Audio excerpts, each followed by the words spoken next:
प्रोनेसिस investor academy के इस brand new video में आप सभी का बहुत बहुत स्वागत है। इस वीडियो में मैं 3 यूनिक म्यूचुअल फंड पोर्टफोलियोज का रिव्यू करूंगा।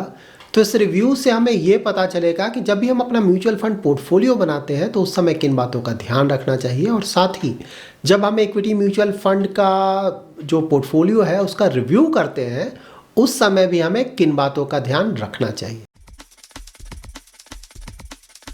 म्यूचुअल फंड पोर्टफोलियोज का डिटेल रिव्यू स्टार्ट करने से पहले डिस्क्लेमर, ये वीडियो सिर्फ एजुकेशनल पर्पस के लिए है, किसी भी तरह का एडवाइस या रिकमेंडेशन नहीं दिया गया है। अगर आप अपने पोर्टफोलियो में किसी तरह का चेंजेस करना चाहते हैं तो खुद का रिसर्च करें या फिर अपने इन्वेस्टमेंट एडवाइजर से कंसल्ट करें। ये हमारा आज का फर्स्ट पोर्टफोलियो।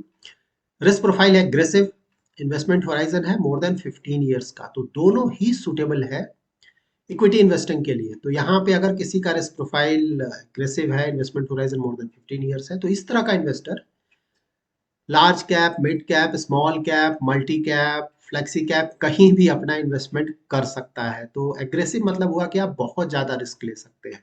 यहाँ पे 7 डाइवर्सिफाइड इक्विटी फंड्स में इन्वेस्ट किया गया है और एक हाइब्रिड फंड में इन्वेस्ट किया गया है। यहाँ पे आप इन फंड्स का परसेंटेज एलोकेशन चेक कर सकते हैं। तो फर्स्ट 2 फंड्स है, ये लार्ज कैप कैटेगरी के फंड है। Canara Robeco blue chip equity fund, यहाँ पे एक्सपोजर बहुत ज्यादा रखा गया है और जो सही भी है, लार्ज कैप कैटेगरी में हमारा एक्सपोजर थोड़ा ज्यादा रहना भी चाहिए। तो ये मोस्टली अपना इन्वेस्टमेंट इंडिया के मार्केट कैप वाइज जो टॉप 50 स्टॉक्स होते हैं वहां पे करेंगे।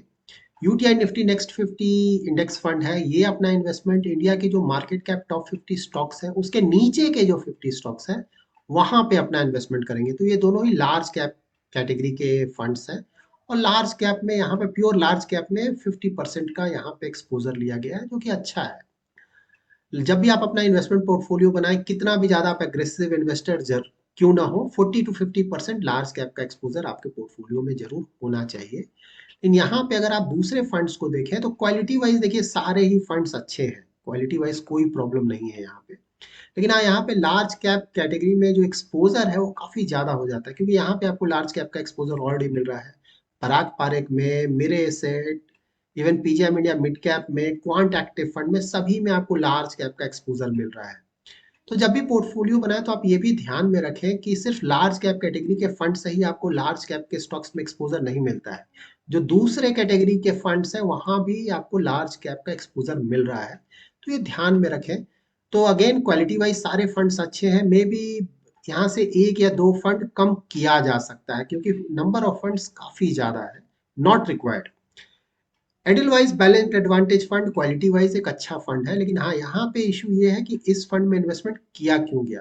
क्योंकि अगर ये पोर्टफोलियो 15 ईयर से ज्यादा होराइजन के लिए अगर बनाया गया है और इन्वेस्टर का अगर रिस्क प्रोफाइल एग्रेसिव है, तो यहाँ पे बैलेंस्ड एडवांटेज फंड का मतलब नहीं बनता है। आइडियली इस तरह के रिस्क प्रोफाइल और इन्वेस्टमेंट होराइजन का जब भी पोर्टफोलियो बनता है तो वहां पे प्योर इक्विटी फंड्स ही रहने चाहिए। तो ये फंड या इस पोर्टफोलियो के लिए सुटेबल नहीं है, ऑल्दो क्वालिटी वाइज काफी अच्छा फंड है। ये है हमारा सेकंड पोर्टफोलियो।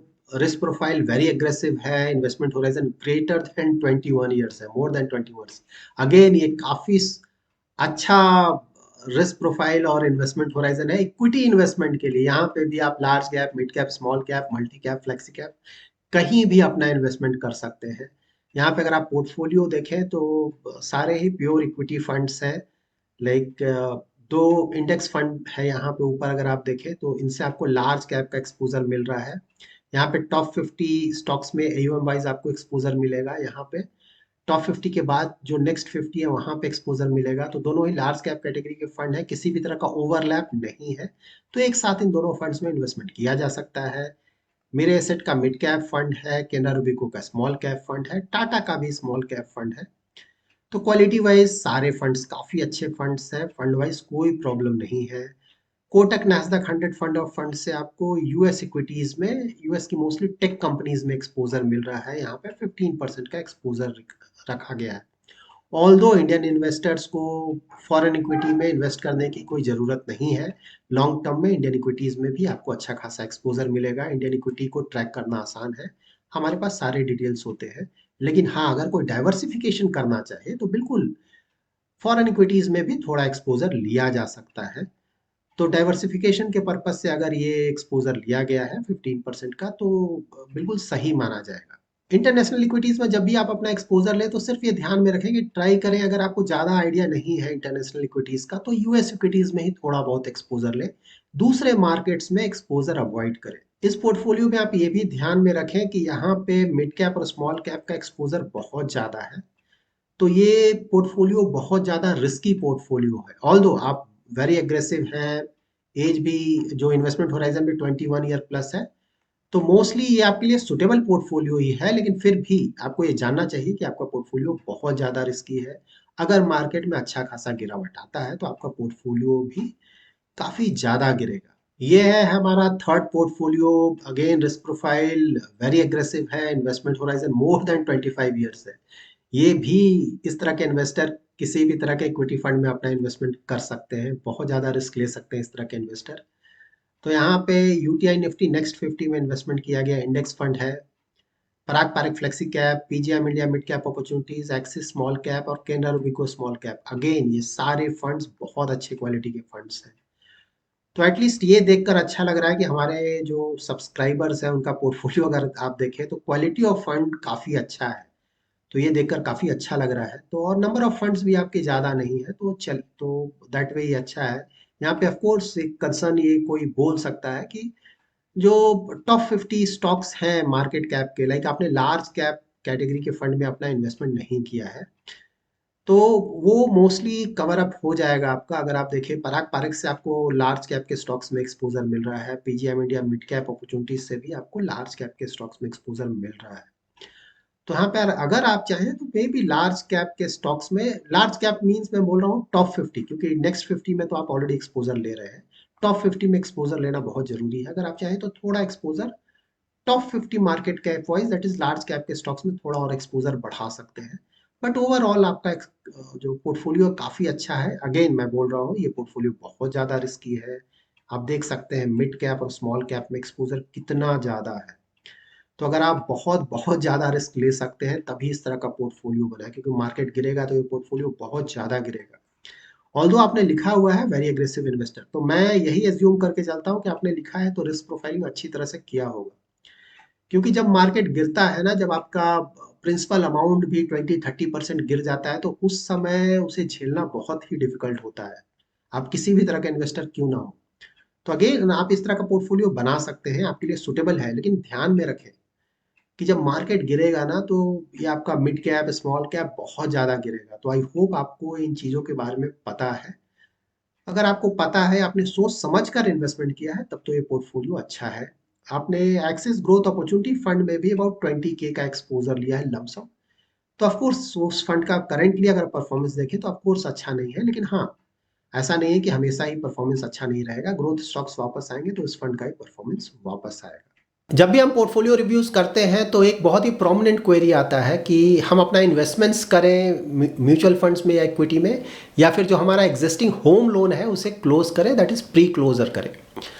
तो यहाँ पे जो बेसिक रूल है वो याद रखें कि जो भी आप होम लोन पे या फिर किसी भी लोन पे इंटरेस्ट रेट पे कर रहे हैं, और जो भी आपका इन्वेस्टमेंट से रिटर्न एक्सपेक्टेड रिटर्न है, अगर वहाँ पे डिफरेंस ज़्यादा है तो ऑफ कोर्स आप अपना इन्वेस्टमेंट कंटिन्यू कर सकते हैं। लाइक करेंटली होम लोन का इंटरेस्ट रेट अबाउट 9% के आसपास है, और अगर आपको लगता है कि इन्वेस्टमेंट से अबाउट 12-13% का रिटर्न आप जनरेट कर पाएंगे, तो इन्वेस्टमेंट्स कंटिन्यू कर सकते हैं आप। लेकिन हाँ, इसी यहाँ पे अगर कोई पर्सनल लोन लेता है, तो पर्सनल लोन अगर 14-15% का है, तो वहाँ पे तो ऑफ कोर्स ये मतलब बनता है कि पहले पर्सनल लोन को ही ख़त्म किया जाए, क्योंकि वहाँ से अगर आप 14-15% का रिटर्न जनरेट करना आसान नहीं होगा इन्वेस्टमेंट से। तो पर्सनल लोन तो हमेशा ही हमें पहले बंद कर लेना चाहिए। होम लोन में देखिए, एक तो ये एडवांटेज होता है कि इंटरेस्ट रेट थोड़ा कम होता है, दूसरा टैक्सेशन एंगल भी है, जो कि ऑफ कोर्स अब अगर आप उसका बेनिफिट लेना चाहते हैं, क्योंकि अब हमारे पास दोनों ऑप्शंस अवेलेबल हैं, तो अगर कोई टैक्सेशन का बेनिफिट उठाना चाहता है तो वहाँ पे लाइक इंटरेस्ट पे या फिर उसके प्रिंसिपल अमाउंट पे, तो वहाँ पे ऑफ कोर्स उसका एक एडेड एडवांटेज आता है। लेकिन अगर कोई उसका भी एडवांटेज उठाना नहीं चाहता है, तो फिर आप डिसाइड कर सकते हैं कि अपने इन्वेस्टमेंट पे आप कितना रिटर्न जनरेट कर रहे हैं। बट हाँ, एक बात तो बिल्कुल आप याद रखें कि वो किसी भी तरह का लोन क्यों ना हो, अच्छा यही होता है कि हम जल्दी से जल्दी उस लोन को ख़त्म करें। तो अगर आप पूरा पैसा एक साथ नहीं पे करना चाहते हैं तब भी हमें ट्राई करना चाहिए एवरी ईयर, अगर हो सके तो ईएमआई अमाउंट थोड़ा आप बढ़ा दें या फिर कभी कभी थोड़ा पार्ट क्लोज़र कर दें। छोटा छोटा अमाउंट भी अगर आप पे करेंगे उस लोन अमाउंट को ख़त्म करने के लिए तो लॉन्ग टर्म में आपको बहुत बेनिफिट मिलेगा। तो हमेशा याद रखें कि ट्राई हमेशा होना चाहिए कि अपने जो भी लोन है उसे जल्दी से जल्दी ख़त्म करें। अगर आपका इन्वेस्टमेंट अपॉर्चुनिटी ऐसा है जो कि बहुत ज़्यादा रिटर्न जनरेट कर रहा है तब तो ऑफ कोर्स वहाँ भी आप ध्यान दें। ऐसा नहीं कि पूरा पैसा ही होम लोन क्लोज़र पे लगा दें, लेकिन होम लोन क्लोज़र पे भी आपका ध्यान होना चाहिए। ईएमआई अमाउंट अगर आप जो मंथली देते हैं ट्राई करें थोड़ा बढ़ाएं, बहुत अच्छा है। साथ ही ट्राई करें एवरी ईयर जो भी आपके पास थोड़ा थोड़ा पैसा एक्स्ट्रा पैसा बचता है उससे भी होम लोन का जो लोन है आपका उसे कम करने का, लोन अमाउंट जो भी आउटस्टैंडिंग अमाउंट है उसे कम करने की कोशिश करें। इस वीडियो में हमने जो भी 3 पोर्टफोलियोज़ का रिव्यू किया था, सारे पोर्टफोलियोज़ क्वालिटी वाइज काफ़ी अच्छे थे। सबका रिस्क प्रोफाइल भी एग्रेसिव या वेरी एग्रेसिव था, इन्वेस्टमेंट होराइजन भी बहुत अच्छा था। तो मे बी अगर नंबर ऑफ फंड्स पे आप ध्यान दें, 4, 5, 6 फंड्स बहुत होते हैं पोर्टफोलियो में, उससे ज़्यादा ट्राई नहीं करें फंड्स को रखने का। उससे ज़्यादा है तो थोड़ा कम करें आप। साथ ही अगर आप स्टेप अप कर रहे हैं, लाइक जैसे मैंने होम लोन में बोला कि आप ट्राई करें थोड़ा थोड़ा कम करने का, उसी तरह अगर आप म्यूचुअल फंड्स में SIP कर रहे हैं तो आप ट्राई करें उसे एवरी ईयर थोड़ा थोड़ा बढ़ाने का। क्योंकि अगर छोटा अमाउंट भी आप बढ़ाते हैं ना तो लॉन्ग टर्म में कंपाउंडिंग के कारण बहुत बड़ा असर पड़ जाता है उस पर। तो अगर आप एवरी ईयर स्टेप अप करें, मे बी 10,000 का आप कर रहे हैं तो अगर इवन 11-12,000 का भी अगर नेक्स्ट ईयर से आप SIP करें, दैट इज़ 1-2 हज़ार अमाउंट बढ़ाएं तो बहुत अच्छा होगा आपके लिए ओवरऑल लॉन्ग टर्म में। So that's it in this video. आने वाले दिनों में मैं ट्राई करूंगा कि जो भी फ्रोनेसिस इन्वेस्टर एकेडमी के सब्सक्राइबर्स हैं उनके कुछ और पोर्टफोलियोज़ को मैं रिव्यू करूं। ऑफ कोर्स सभी कुछ सिर्फ एजुकेशनल पर्पस के लिए है। Thanks lot for watching.